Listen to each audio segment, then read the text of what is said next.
tome todo ga yeno tome tome fa amesino tome todo ga yeno tome tome fa Yesu no tome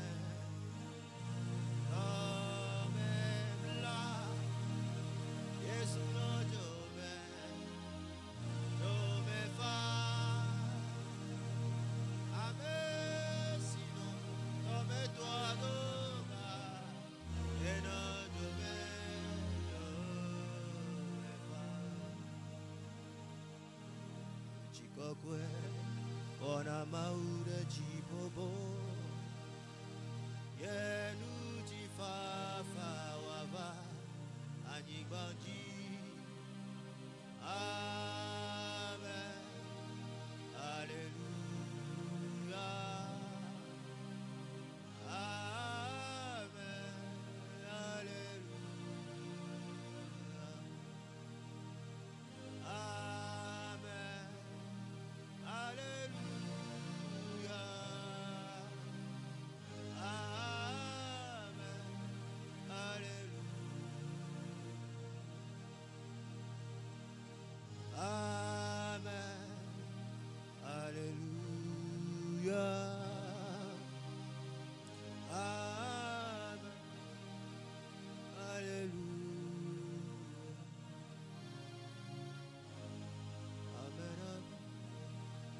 Hallelujah Amen Hallelujah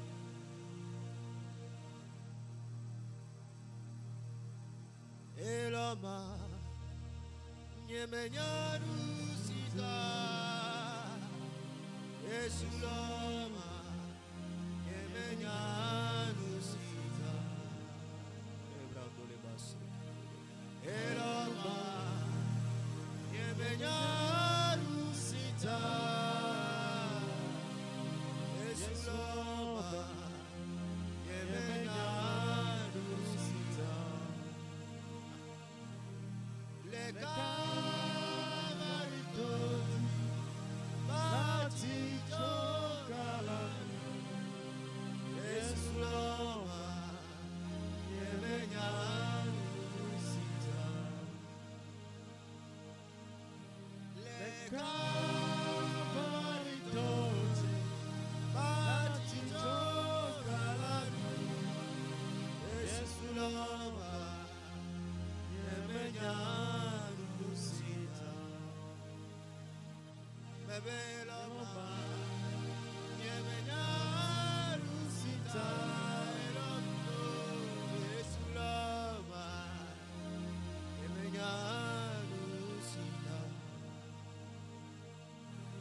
Yesu lova nyemenyaru sita Yesu lova nyemenyaru sita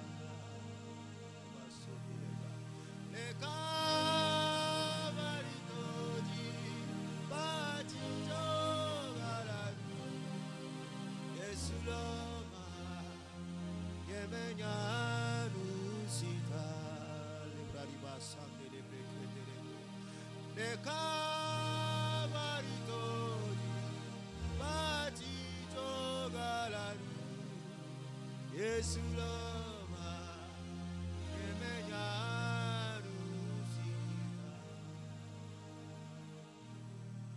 Le kabaritoji Bati jogaranu Yesu loma nyemenyaru sita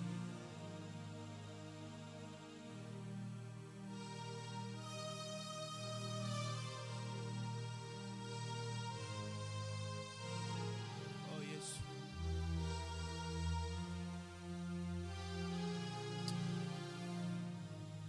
Oh Yesu Kristo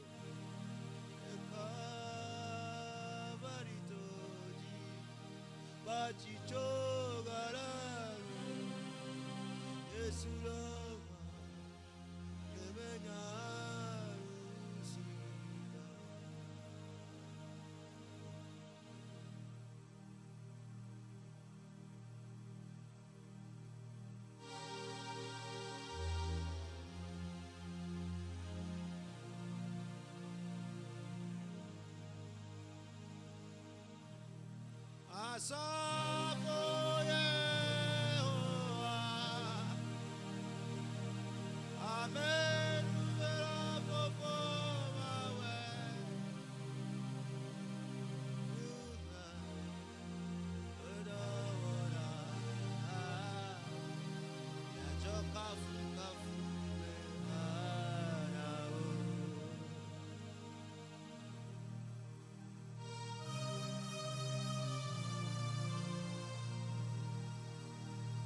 Masubowo, Yesu, Masubowo, Yareke, Melisa Primo,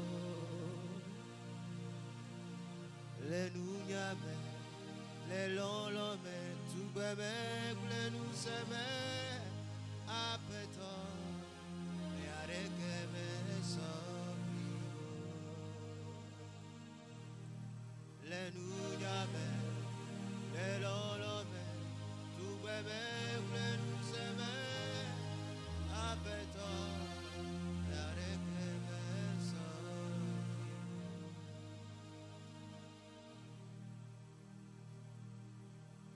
Apeto ponu, norinezi, Yehowa ponu, norinezi, apeto ponu, norinezi. Yehowa ebonu dorinezi, apeto ponu dorinezi.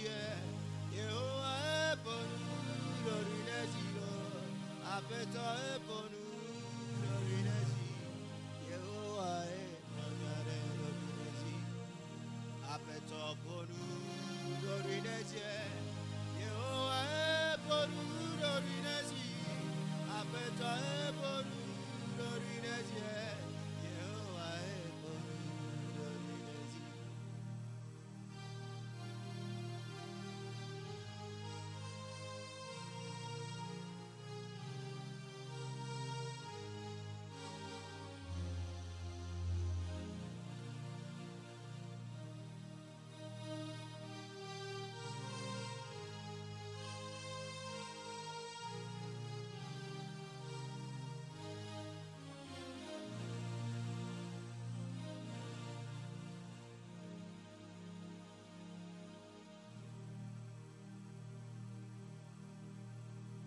When you Alpha and Omega,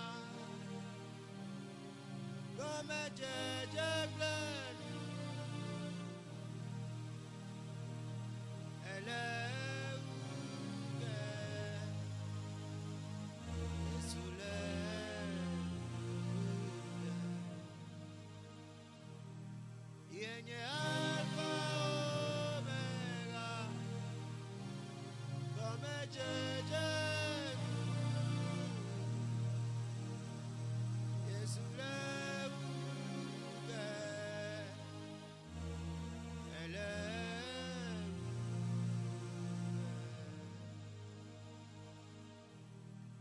Si a dit, si me bobo kokweli, di mama kubede ako. E di si a dit, si me bobo kokweli, di mama kubede ako, di mama kubede.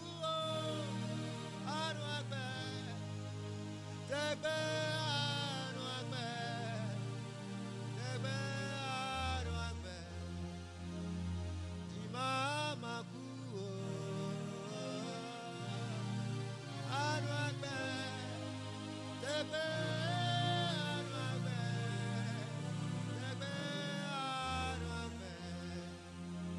Jimama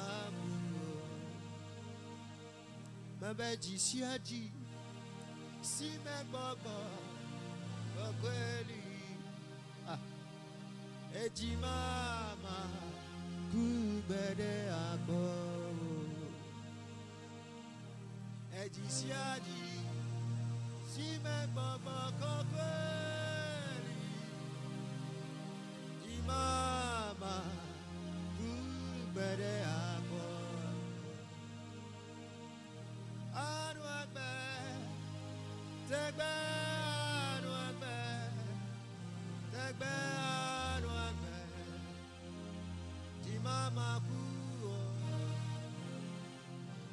Anu Agbe Tegbe Anu Agbe Lo Tegbe Anu Agbe Jimama Kuo Anu Agbe Tegbe Anu Agbe Tegbe Anu Agbe Jimama Kuo Anu Agbe Tegbe Anu Agbe Tegbe Anu Agbe Jimama Kuo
Gloire à Dieu. C'est encore une grâce pour nous ce soir d'être dans la présence du Seigneur et de partager sa parole.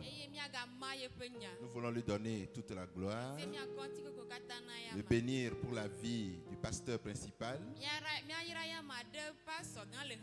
ainsi que pour la vie de tous nos collaborateurs. À chacun et à chacune, que la grâce du Seigneur soit notre partage. Nous sommes dans la semaine de Pentecôte et depuis hier, nous avions commencé par communiquer au sujet de la descente du Saint-Esprit. Nous avions donc échangé au sujet du sens, de la signification ou de la définition même du concept Pentecôte. Ensuite, nous avions essayé de répondre à la question selon laquelle comment recevoir le baptême dans le Saint-Esprit.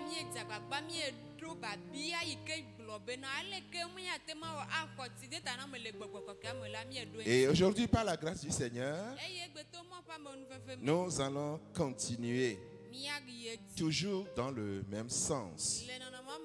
Et comme nous l'avions dit, nous allons nous intéresser à l'œuvre du Saint-Esprit. Ce que le Saint-Esprit accomplit comme œuvre. Mais avant, permettez que nous puissions confier ce temps au Seigneur. Roi des cieux, nous te bénissons. Nous te rendons grâce. Le temps t'appartient. Nous te le soumettons. Prends contrôle, Seigneur. Agis au travers de nous. Parle au travers de nous. Afin qu'un cœur soit convaincu. Convaincu de la vérité au sujet de ton esprit. Fais en sorte, Seigneur, que nous soyons visités par toi. Au nom de Jésus-Christ. Amen. Une fois encore, nous bénissons le Seigneur. Nous allons donc parler de l'œuvre du Saint-Esprit. Et je crains qu'il ne semble impardonnable de ne pas mentionner toutes les œuvres du Saint-Esprit.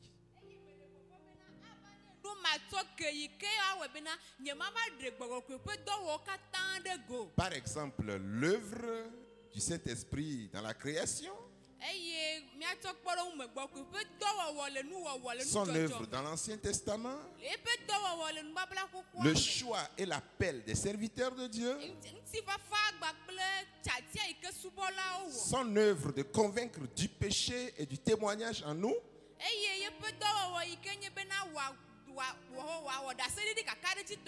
sa part ou son œuvre dans notre salut, dans notre adoption, dans notre sanctification, son œuvre dans la consolation, l'enseignement et la défense des saints, l'œuvre que l'Esprit accomplit dans tous ces domaines. Nous n'allons pas aborder tous ces aspects. Alors, comme il y a un temps qui nous a été donné, nous proposons une autre approche de l'œuvre du Saint-Esprit. Et nous proposons une démarche. Et elle est basée sur une déclaration spécifique du Seigneur Jésus-Christ lui-même sur le Saint-Esprit.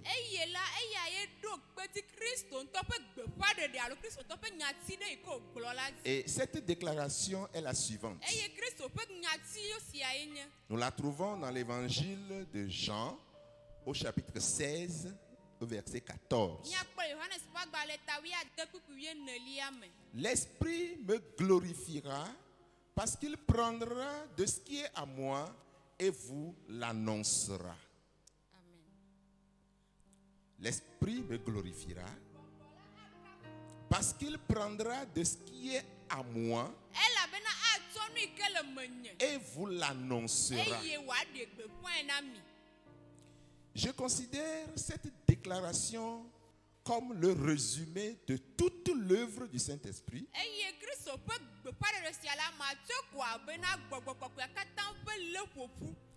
Comme le résumé de l'œuvre du Saint-Esprit, l'œuvre accomplie par le Saint-Esprit, que ce soit dans l'Ancien Testament, que ce soit dans le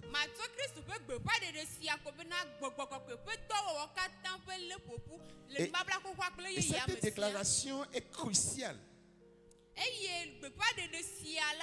pour la relation du Saint-Esprit avec le monde, sa relation avec les Écritures, sa relation avec le croyant et aussi avec l'Église. Alors, pendant cet enseignement, vous allez me permettre donc de me limiter à cette seule déclaration, mais très significative. L'œuvre du Saint-Esprit.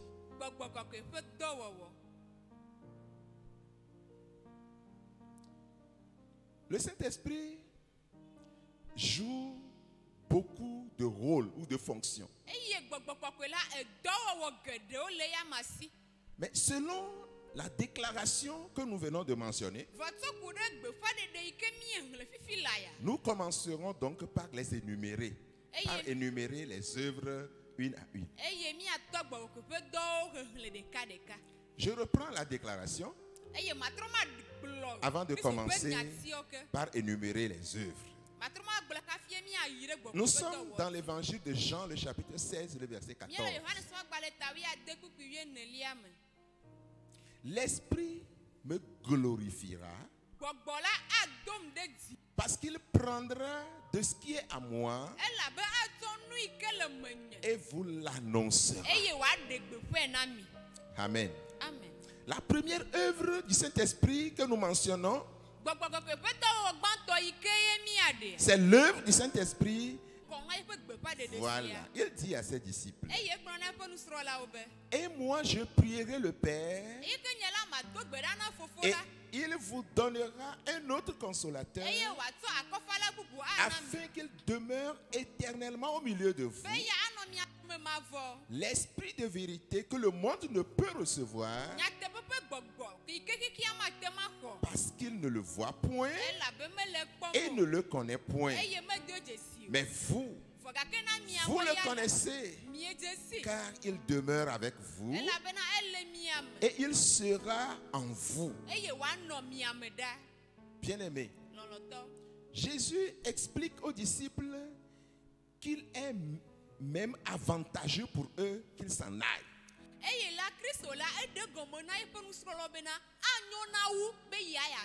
Et que le Saint-Esprit leur soit envoyé ensuite. Alors, quel était cet avantage? Il dit, il sera avantageux pour vous que je m'en aille. De quel avantage parle Jésus? La réponse à cette question se trouve en partie dans les trois prépositions du verset 16 et 17. Du chapitre 14 de Jean, bien sûr.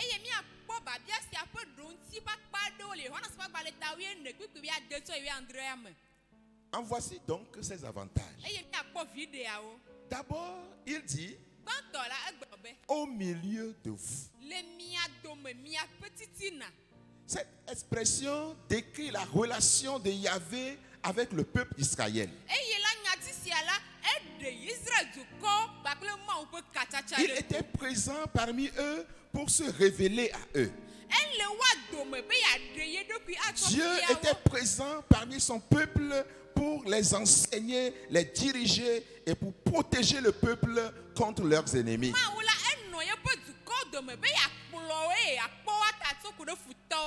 Il désirait vivement vivre en communion avec Israël. Dieu voulait être aimé, adoré et servi par le peuple. Le peuple à qui il avait montré sa grâce, sa grande fidélité, sa patience et son pouvoir. L'expression au milieu de vous transmet l'idée de communion. Alors, bien-aimés, l'avantage de la venue du Saint-Esprit, après le départ de Jésus-Christ, bien sûr, était que le Saint-Esprit servirait de lien,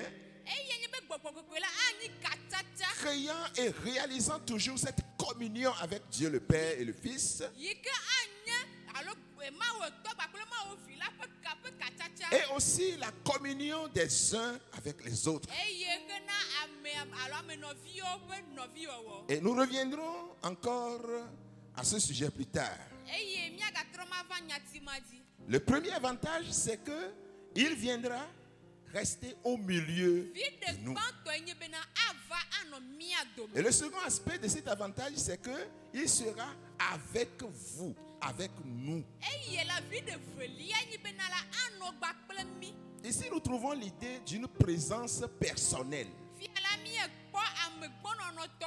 Ce qui signifie un pas nouveau dans leur relation avec Dieu. L'Église croit en l'incarnation de Jésus-Christ.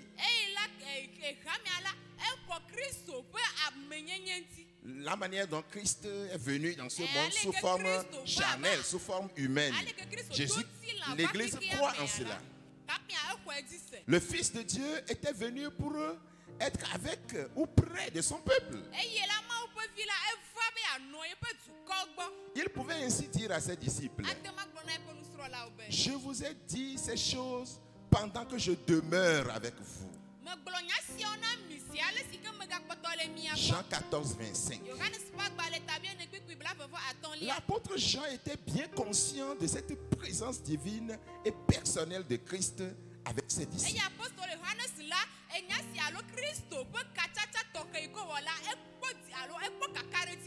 Et il écrit dans Jean 1, 14. Jean 1, 14. Nous, Jean chapitre 1, le verset 14. Nous avons contemplé sa gloire. Une gloire comme la gloire du Fils unique venu du Père.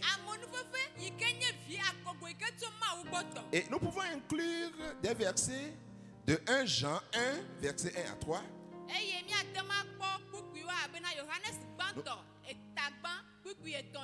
Nous pouvons inclure ce verset, les paroles de ce verset-là. Nous pouvons conclure, nous pouvons prendre cela, ajouter à ce que nous venons de dire, que la présence personnelle de Christ avec eux qui l'aiment, avec des gens, avec tous ceux-là qui l'aimaient, cette présence-là leur permet de le contempler.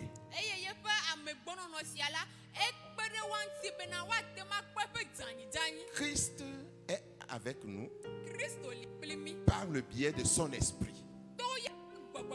Si l'esprit vient, l'esprit sera avec nous. Alléluia. Et sa présence auprès de ceux qui l'aiment les aide à le contempler. Cela leur donne de la connaissance et produit la conviction personnelle. Cela produit du courage et de la consolation. Est-ce que le départ de Christ signifierait la fin de cette tribulation?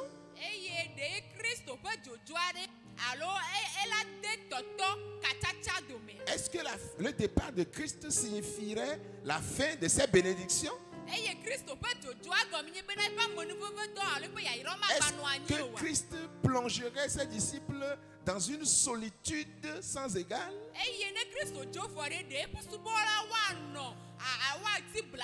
La réponse est certainement non. Car l'Esprit Saint viendrait le Saint-Esprit de Dieu demeurerait avec eux pour les rassurer de la même présence divine, de cette même présence personnelle de Jésus-Christ. Cette présence, bien qu'invisible, n'était pourtant pas moins réelle. Ce n'est pas moins réel, c'est réel. Ce n'est pas moins bienfaisante, c'est bienfaisante. Cette présence-là, bien qu'invisible, est merveilleuse. Alors, il était aussi avec eux. Le troisième aspect de cet avantage, c'est qu'il sera aussi en eux. Non seulement avec eux, mais en eux. Ici, nous voyons une toute nouvelle dimension dans la relation entre Dieu et le croyant.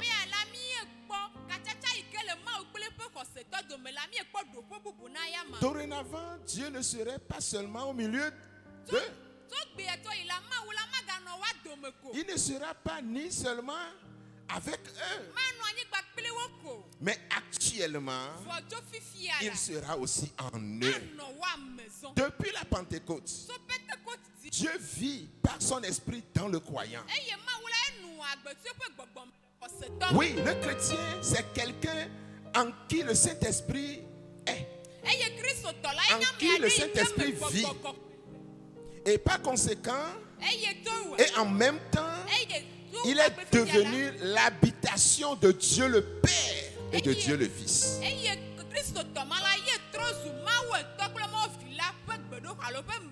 C'est à cause de ces bénédictions que le départ du Sauveur était à l'avantage des disciples.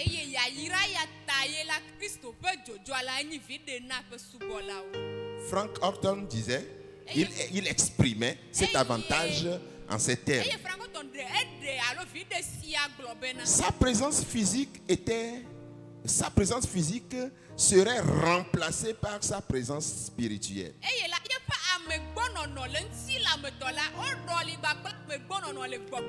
Sa présence physique sa présence extérieure serait remplacée par sa présence intérieure.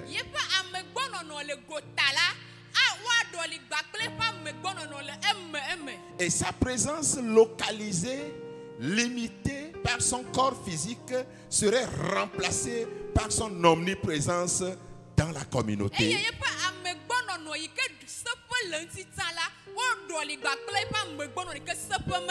Au milieu des croyants et en même temps comme une présence personnelle avec et dans chaque croyant individuel.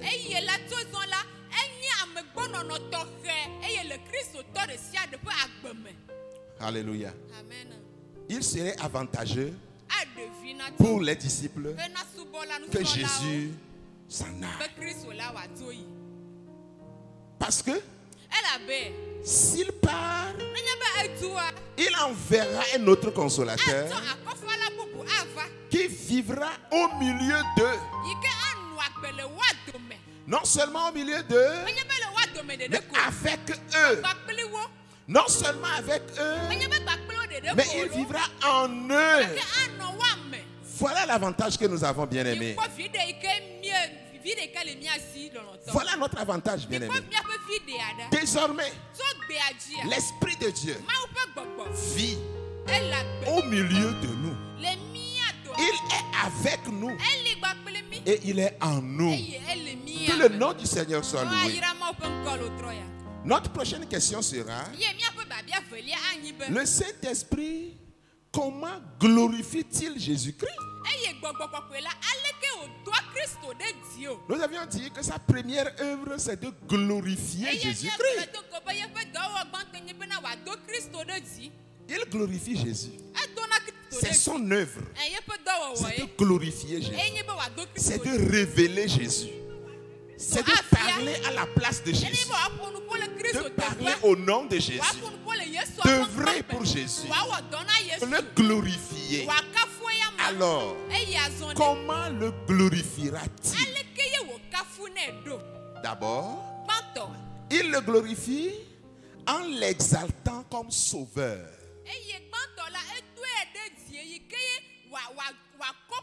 Il l'exalte comme sauveur.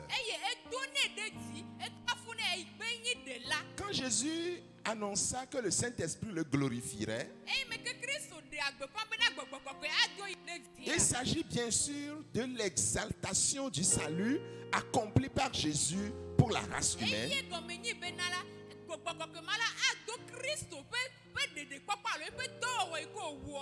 C'est l'exaltation du salut accompli par Jésus-Christ pour la race humaine et pour le royaume de Dieu le Père.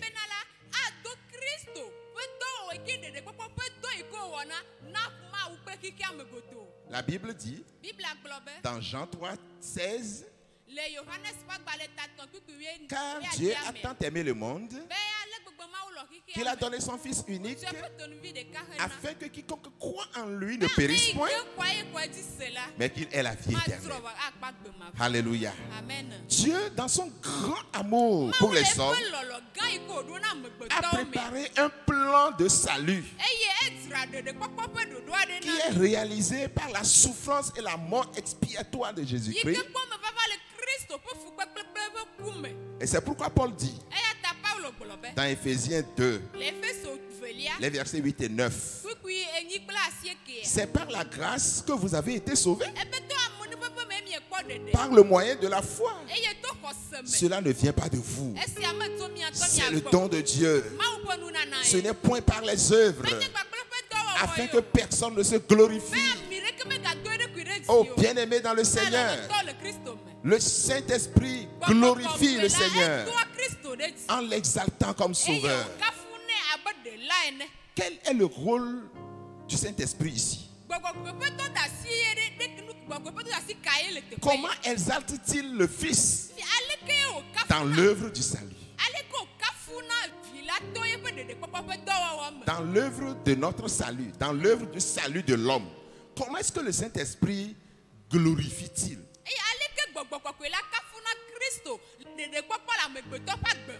D'abord, l'Esprit convainc le pécheur de ses péchés. Est-ce que nous sommes ensemble? Le Saint-Esprit glorifie Jésus-Christ en l'exaltant comme sauveur. Et c'est dans l'œuvre du salut. C'est dans l'œuvre de notre salut. Alors, dans l'œuvre du salut, comment est-ce qu'il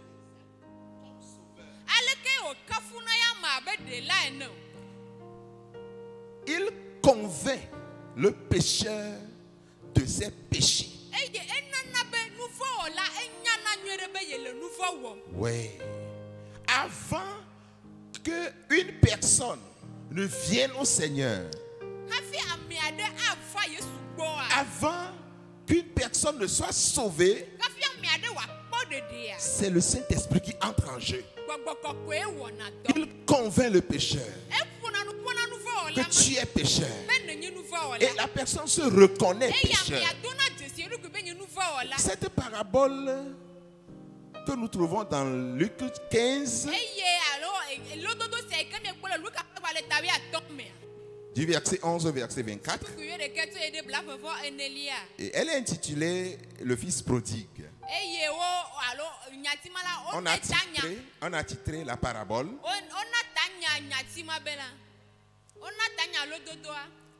Le Fils prodigue.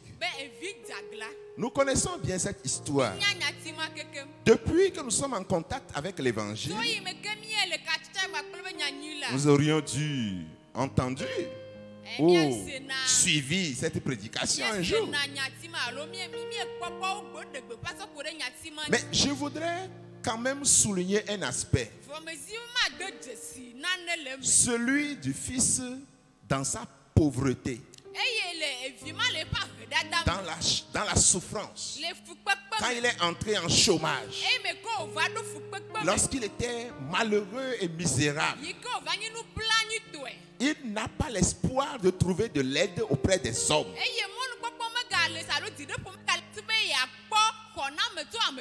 Et l'histoire nous renseigne qu'il va trouver un paysan qui possède un troupeau de cochons. Et ce paysan-là, qui avait besoin, n'est-ce pas, d'un travailleur pour nourrir ses cochons et nettoyer leurs couchettes.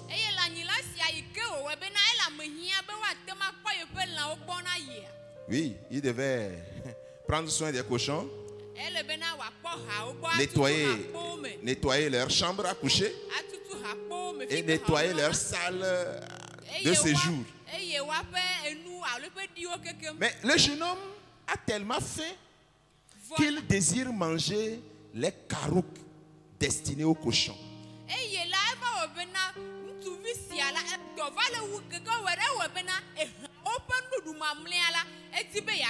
Mais le verset 17 nous dit que vivant, verset 17, nous dit que vivant dans de telles conditions, le jeune homme rentra en lui-même. Praise the Lord. Le salut commence toujours par cette action de rentrer en nous-mêmes. Et nous découvrons qui nous sommes réellement. Et nous comprenons que nous sommes perdus. Et nous comprenons que nous sommes loin de la maison du Père. C'est ici le travail du Saint-Esprit qui convainc le cœur et fait voir la vérité que nous sommes spirituellement perdus. Loin de Dieu, loin de son royaume. C'est seulement après cette expérience salutaire que le voyage de retour peut commencer. Sans la conviction d'être perdu, sans la conviction d'être perdu, nous ne voyons pas la nécessité de la croix de Jésus-Christ.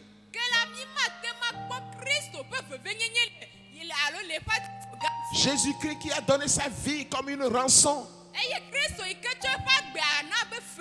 qui nous rachète et qui nous libère. C'est seulement à la croix que notre âme peut retrouver la communion. C'est seulement à la croix que notre âme peut retrouver la communion. Cette communion qui a été brisée avec un Dieu saint. Oui, bien-aimé. Dans cette œuvre du salut, le Saint-Esprit convainc d'abord le pécheur de ses péchés. Ensuite, l'Esprit nous régénère. Paul écrit à Tite. Nous sommes dans Tite 3, les versets 5 et 6. Il nous a sauvés, non à cause des œuvres de justice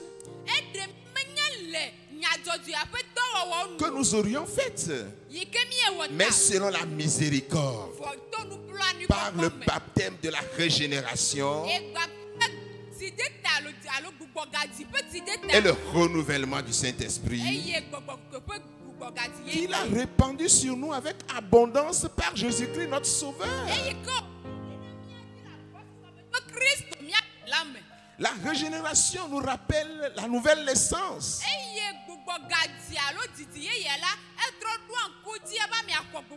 La nouvelle naissance d'un enfant de Dieu. Oh, bien-aimé, la régénérescence, c'est l'œuvre du Saint-Esprit. Quand nous recevons Christ comme notre Sauveur et Maître, c'est le Saint-Esprit qui change l'état de mort spirituelle en vie éternelle.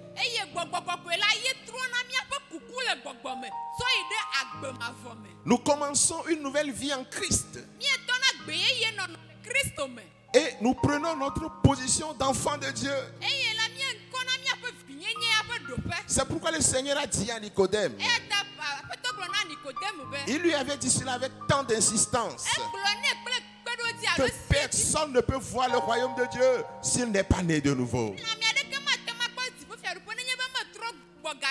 Dans cette œuvre du salut, le Saint-Esprit nous convainc du péché, il nous régénère et il vit en nous. Nous lisons dans l'Ancien Testament que l'Esprit de Dieu venait sur certaines personnes. Des hommes et des femmes de Dieu pour un ministère spécifique. Et pendant la période que Dieu avait choisi de leur accorder cet esprit. Mais pendant le ministère terrestre de Jésus-Christ, l'Esprit était avec les disciples à travers la personne de Christ. Mais depuis la Pentecôte, le Saint-Esprit habite dans chaque personne qui a placé sa foi dans l'œuvre du salut de Jésus-Christ.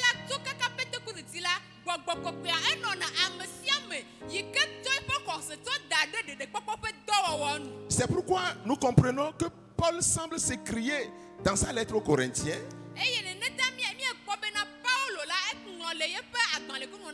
1 Corinthiens 6, 9.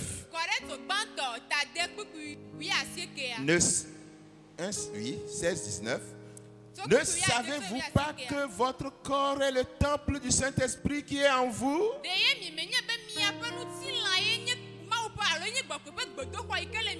Et que vous avez reçu de Dieu? Et que vous ne vous appartenez plus à vous-même? Pour la vie et pour la mort, nous appartenons au Seigneur. Parce que la croix de Jésus-Christ nous a donné la paix avec Dieu. La croix de Jésus-Christ nous a donné du bonheur. Mes frères dans le Seigneur, désormais l'Esprit vit en nous. Nous sommes sauvés. Il ne nous convainc pas seulement du péché.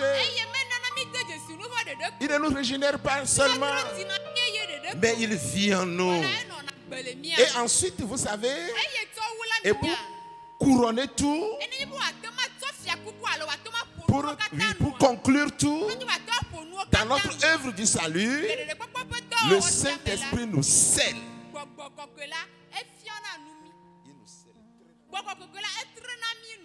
Au moment où nous recevons le Saint-Esprit dans notre vie,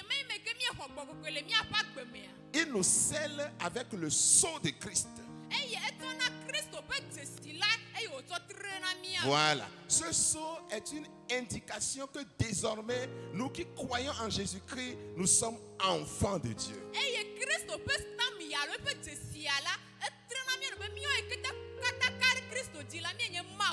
Et nous lui appartenons. Bien-aimé, ce n'est pas de la fiction. Mais c'est une authentique et éternelle réalité. Le sceau du Saint-Esprit sur notre vie en est une preuve irréfutable. Et grâce à ce sceau, nous sommes de jour en jour gardés par le Seigneur. Nous sommes gardés par le Seigneur. Le Seigneur nous garde, il nous protège. L'Esprit qui nous a marqués est lui-même la garantie de notre éternel héritage.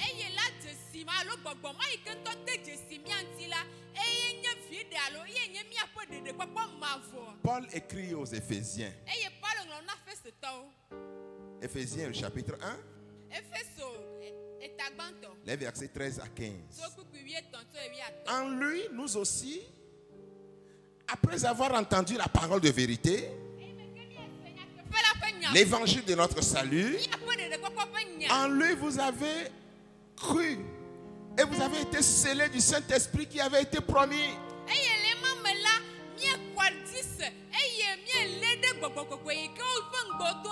lequel est un gage de notre héritage.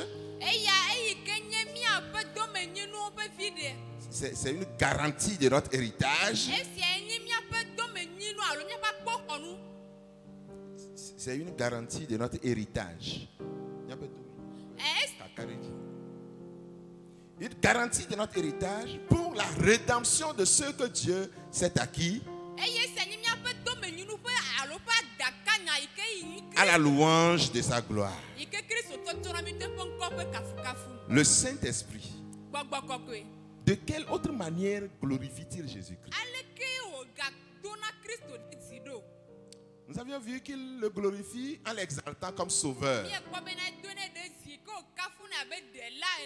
Il le glorifie en l'exaltant aussi comme sacrificateur.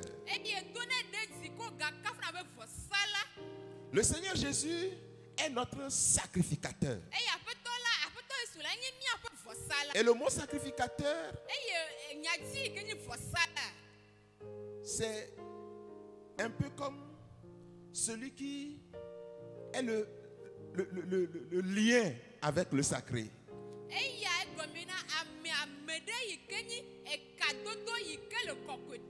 Voilà, il est le lien avec le sacré. Alors, il l'exalte comme celui qui sanctifie. Le Seigneur est notre sanctificateur. Et le mot sanctification évoque en nous deux idées.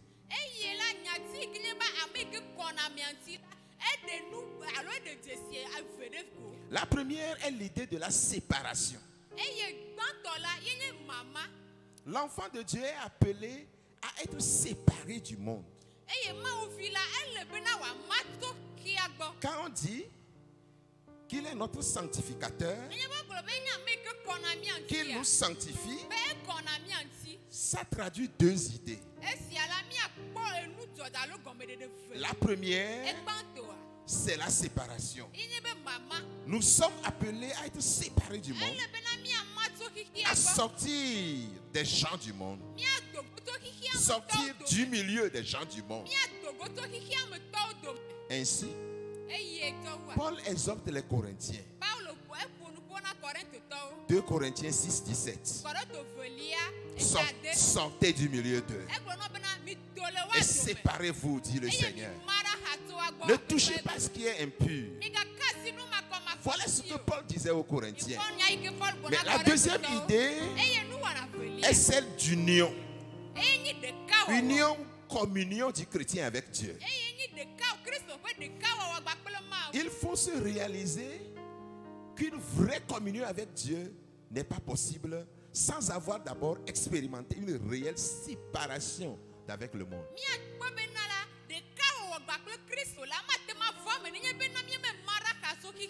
C'est vrai, quand nous régénérons, le Saint-Esprit a produit en nous un changement radical.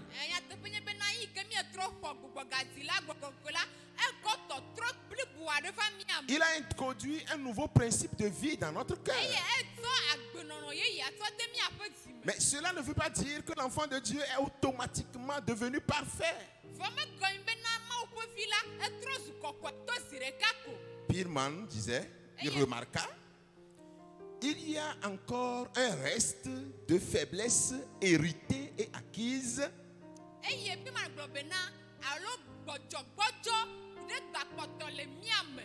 Quand nous venons au Seigneur, le Saint-Esprit accomplit son œuvre en nous. Mais il dit, cet auteur-là, Pirman, Meyer, il y a encore un reste de faiblesse héritée et acquise. Notre ancienne nature charnelle, le monde et Satan, dont il faut vaincre les influences.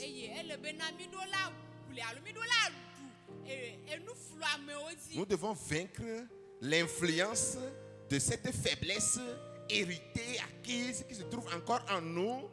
Nous devons vaincre son influence.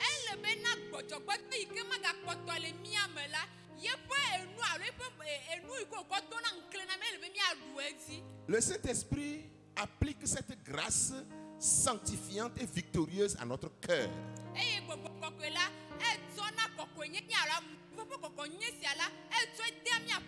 Il le fait par la parole de Dieu qu'il illumine de manière que nous pouvons la saisir comme notre propre possession.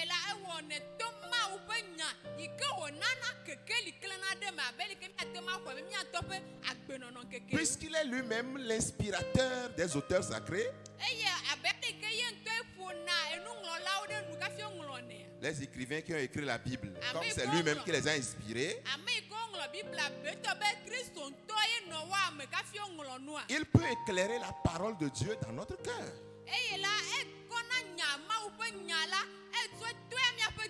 Il fait que notre cœur s'attache à la parole de Dieu. Il fait que nous l'aimions et l'obéissions. Car c'est lui qui produit en nous la foi en cette divine révélation. Cette révélation éternelle qui ne passera jamais. Mais si toute autre chose disparaîtra, cette révélation de la parole de Dieu ne passera jamais. Le Seigneur, dans sa prière sacerdotale, dit, la prière qu'il a adressée, qu'il a dite en faveur de ses disciples avant de monter à la croix.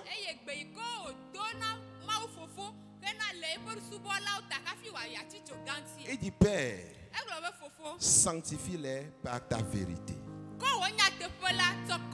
Ta parole est la vérité. La sanctification du Saint-Esprit, donc cette sanctification dont nous parlons ici, ce n'est pas sectoriel, touchant une partie de notre être sans toucher les autres parties. Non. Elle inclut tout. Cela veut dire que lorsque le Saint-Esprit nous sanctifie, nous mettant à part pour la gloire de Dieu, il agit sur notre être tout entier.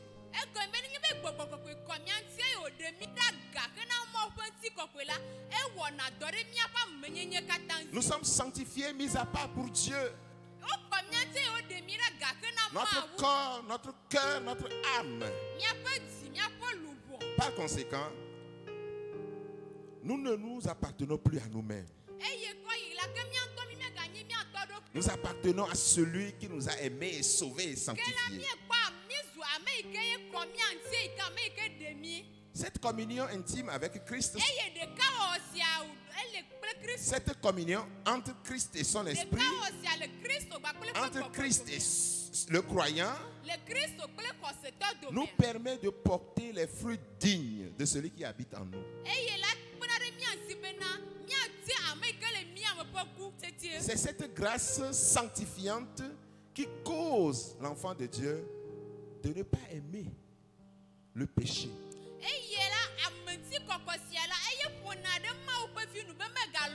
Mais au contraire de le détester. Il n'est plus esclave des œuvres de la chair.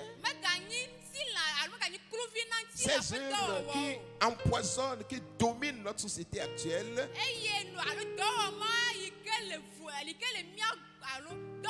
qui dominent notre société actuelle, et que les hommes sont devenus égoïstes. Les hommes sont devenus amis de l'argent, fanfarons, hautains, comme Paul l'avait écrit à son fils Timothée. Le Saint-Esprit glorifie Christ en nous, en faisant que nous nous éloignions de ces gens et de ces pratiques, et que nous portions des fruits différents, que nos fruits soient esprits.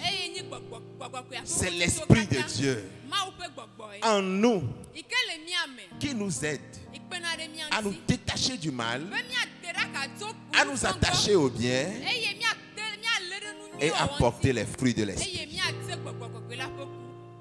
Le Saint-Esprit, de quelle autre manière glorifie-t-il Christ? Il glorifie aussi Christ comme celui qui guérit. Il glorifie Christ comme celui qui guérit. Nous venons de dire que la sanctification touche à l'homme tout entier. Ainsi, Jésus-Christ, par son esprit, nous sanctifie. Il nous sanctifie esprit, âme et aussi corps. Jésus-Christ a le pouvoir de donner santé et vie à notre corps malade.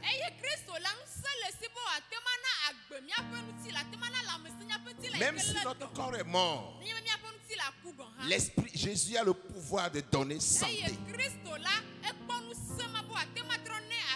Tout comme il a rendu santé et vie à notre âme souffrante, malade et morte, à cause de notre séparation avec le Créateur.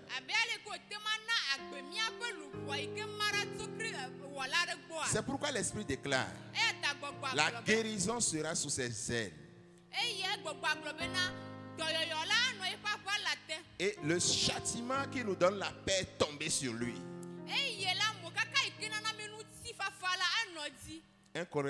Colossiens 1:20 déclare qu'il a, Colossiens 1:20, chapitre 1 verset 20.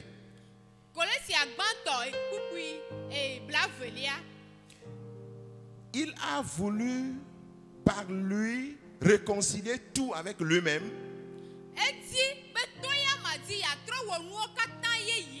tant ce qui est sur la terre que ce qui est dans les cieux, en faisant la paix avec lui par le sang de la croix. Ceci indique que la guérison la plus importante est celle de notre âme et de notre esprit.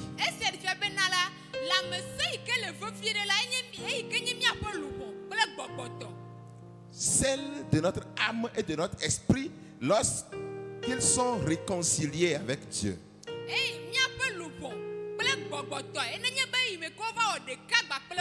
Alors, quant à la guérison de notre corps physique, ce corps physique que le Seigneur nous a donné dans sa grâce,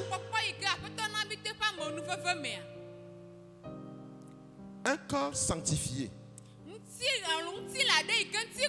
Quelqu'un disait un corps sanctifié est un corps séparé. Quelqu'un disait un corps sanctifié est un corps séparé. Est un corps consacré, rempli du Saint-Esprit. Parce que le Saint-Esprit vit dans notre corps.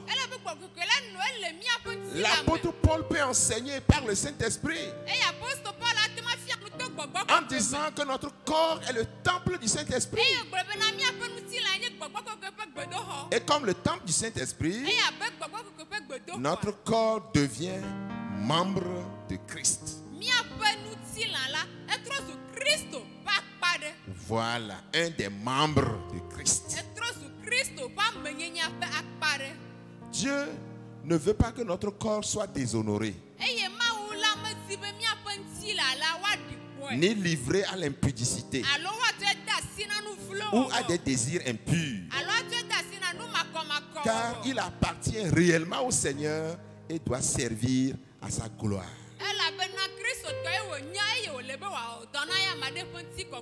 L'Esprit de Dieu nous rassure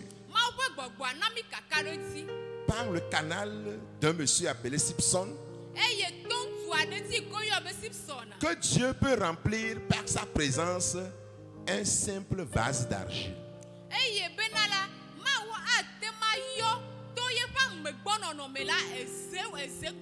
Car Christ est devenu le chef de notre corps. Même dans cette vie, le Seigneur est pour le corps et le corps est pour le Seigneur.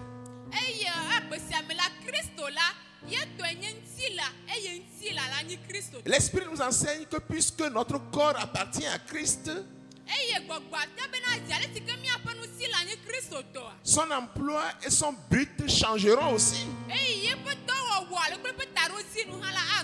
Oui, nous ne devons pas employer notre corps comme les autres l'emploient. Sa faiblesse sera changée en force. En force et sainteté divine, grâce à la puissance, à la présence de l'Esprit de Dieu en nous.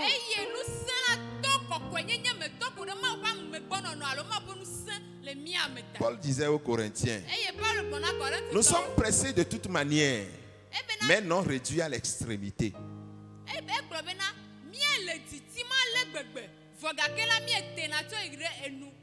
Mais nous ne sommes pas poussés à l'extrémité. Nous sommes pressés tout de même, mais ne sommes pas pressés de la mauvaise des manières.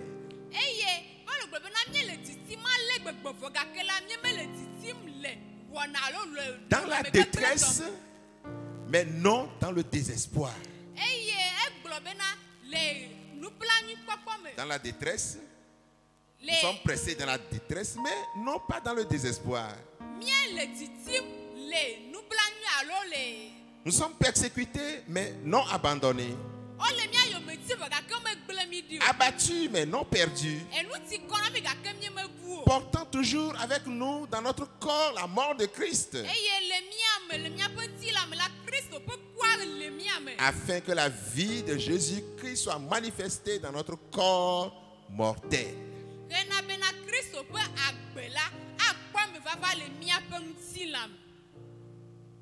Bien-aimés dans le Seigneur, c'est le Saint-Esprit qui glorifie le Seigneur. Il l'exalte comme sauveur. Il exalte. Il le glorifie comme celui qui le sanctifie.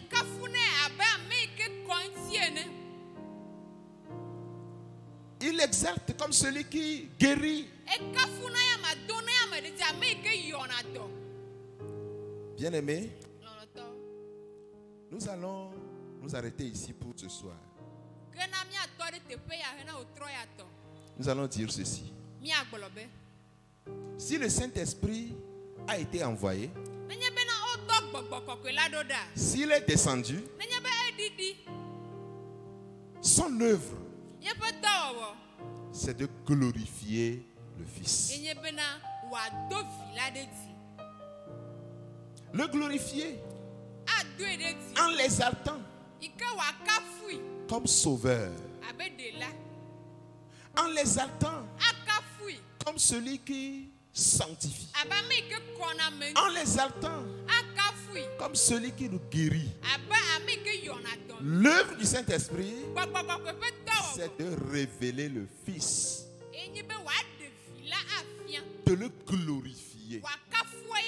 Alors mes frères dans le Seigneur, est-ce que vous avez un besoin de Jésus-Christ? Avons-nous besoin du Seigneur Jésus-Christ? Avons-nous besoin de lui? De ses promesses?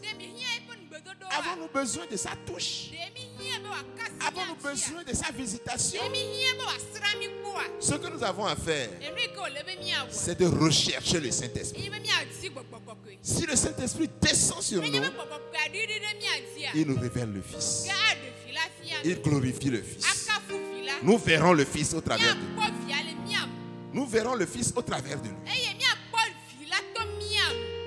Nous verrons le Fils au travers du Saint-Esprit. Si nous permettons au Saint-Esprit de descendre sur nous, nous verrons le Fils. Tu verras Jésus-Christ. Tu verras sa visitation. Tu verras ses promesses. Tu verras son amour. Tu le verras au travers du Saint-Esprit. Cette semaine encore, le Saint-Esprit veut faire un avec toi. Il veut descendre sur toi. Il veut te visiter afin que tu connaisses le Fils. Nous allons prier. Nous allons continuer demain. Si Cristal doit revenir, prions le Seigneur. Roi des cieux, une fois encore, merci. Merci pour ta parole. Le Saint-Esprit, tu es descendu pour révéler le Fils, pour nous montrer qui est Jésus, pour nous permettre de le toucher, pour nous permettre de sentir sa présence, pour nous permettre de toucher, de sentir sa visitation. Seigneur, nous te prions dans cette semaine encore. Accorde-nous ton don. Accorde-nous le Saint-Esprit, qu'il descende sur nous afin que nous te connaissions. Parce que le Saint-Esprit est venu pour te glorifier. Oui, pour t'exalter comme sauveur. Merci Saint-Esprit pour l'œuvre que tu as accomplie dans notre salut. Tu nous as convaincus du péché. Tu nous as régénérés. Tu nous as touchés. Tu nous as scellés. Merci Esprit de Dieu. Tu nous as sanctifiés. Merci Esprit de Dieu. Merci Esprit de Dieu. Cette semaine, nous voulons te voir à l'œuvre en nous glorifiant le Fils, en nous permettant de le voir. Accomplis-le dans la vie de cette église, dans la vie de ton corps, au nom de Jésus-Christ. Permets-nous de voir le Fils. Permets-nous de le voir. Permets-nous de le connaître. Permets-nous de le comprendre. Permets-nous de le toucher. Permets-nous d'être visités par lui. Qu'il en soit ainsi, Seigneur. Dans le nom de Jésus-Christ. Amen.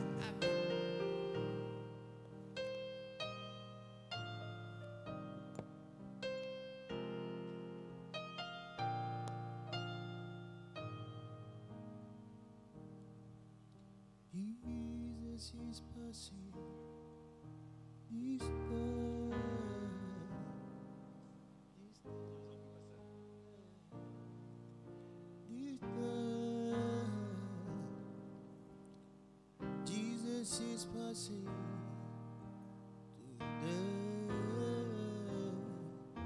He's passing today.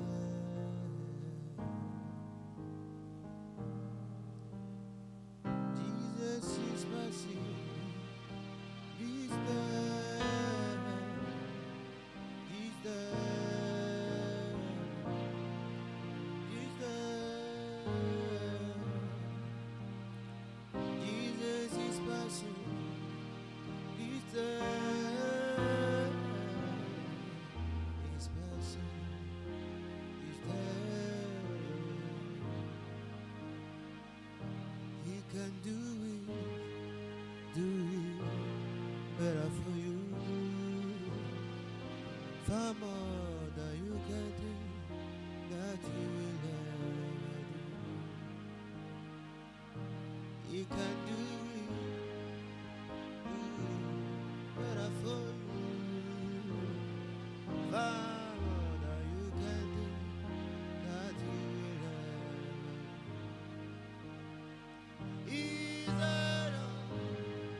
He's anything to ask for him. He's he has said it, and surely he will do. Hold on to your faith, your confessions all the days of your life, and you will see the hand of God in your life. He can do it, say, do it better for you. Say he can do it, say, far more than you can do, that he will ever do. Say he can do it, say again. He can do it better for you. Far more than you can think that he will ever do. He's alone.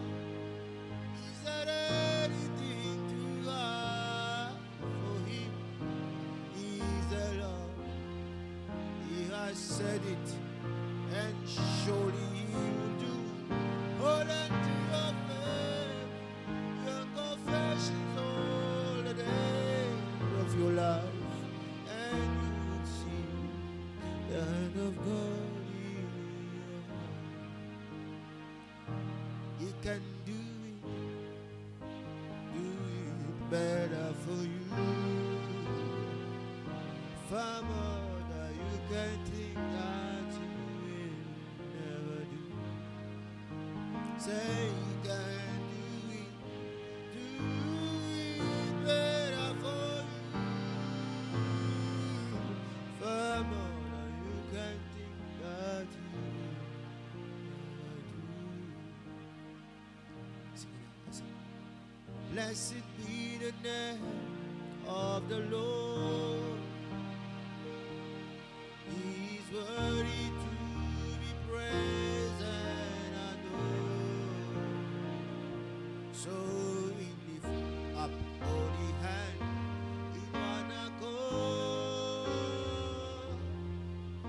singing, blessed be the name, blessed be the name, blessed be the name of the Lord.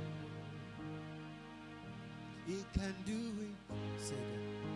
Do it better for you. Far more than you can think that He will never do. Because He is alone, He said anything to have for Jesus. He is alone. He has said it and showed